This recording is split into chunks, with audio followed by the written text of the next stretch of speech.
আপুনি চাগে গম পায় যে হিমন্ত বিশ্ব শৰ্মাই যেনেকৈ আপোনাক আক্ৰমণ কৰিছে, জয়ন্ত মল্ল বৰুৱাইও অলপতে আপোনাক আক্ৰমণ কৰিছে। সি মোক কি আক্ৰমণ কৰিব? সি মোতকে 1 বছৰ সৰু। বি বৰুৱা অলগৰ্ধ এটা, অকল চিঞৰে, কাজিয়া কৰে, ব্ৰেইনত একো নাই। নহয় মানে আপুনি ইয়াত আন্দোলন কৰিছে, কিন্তু কেলকাতাত গৈ আপুনি আকৌ মই কেলকাতাত কৰিব, বেংগলোৰত কৰিব, মই ডেনমাৰ্কত কৰিব। দাটছ মাই শ্ব'। সি কেলকাতাত কি কৰি আছে? মানে আপুনি ধৰক এতিয়া তেওঁ খেলো ইণ্ডিয়াৰ আপুনি গীত চিত গাই আছে, কিন্তু ইয়াত কিন্তু আপুনি কা বিৰোধী স্থিতি লৈ আছে। ঠিক আছে। কেলকাতাত মই শ্ব' কৰিছো, দোজ আৰ ডিফাৰেণ্ট শ্ব'জ। কিন্তু কৰ্পৰেট শ্ব' হ'ব পাৰে।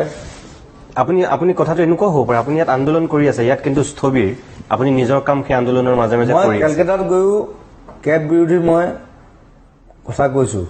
তাহাঁতি পাৰিছে নেকি? জয়ন্ত মল্লে বেংগলী জানে, হিন্দী জানে, সি ইংলিছো ক'ব নাজানে। সেই এটা গৰু আছিলে বিবাদ পঢ়োতে। আমাৰ লগত থাকেহে, জুবিন গাৰ্গৰ লগত থাকিলে জুবিন গাৰ্গ নহয়। কিন্তু কথাটো সেইটো তাক বুজি ল'ব দিবা। সি তাক টুৰিজিমৰ কিবা দিলে, কি কৰিলে সি? সি ইউৰোপ ফুৰিব গৈছে, কাক কাক লৈ গৈছে আকৌ কম নালাগে বাৰু এতিয়া। কাক কাক লৈ গৈছে দেখুৱাই দিবা। নহয়, মই আপোনাক সেইটোহে ক'ব বিচাৰিছো যে আপুনি ধৰক বিজেপি বিৰোধী স্থিতি লোৱাৰ কাৰণে আপুনি এতিয়া বহুতৰ মই এটা কথা কওঁ, দে লাইক বায়াছ পিপল। ইয়াত চব চাকৰ হয়। এই চাকৰ সম্প্ৰদায়টো মই বেয়া পাওঁ।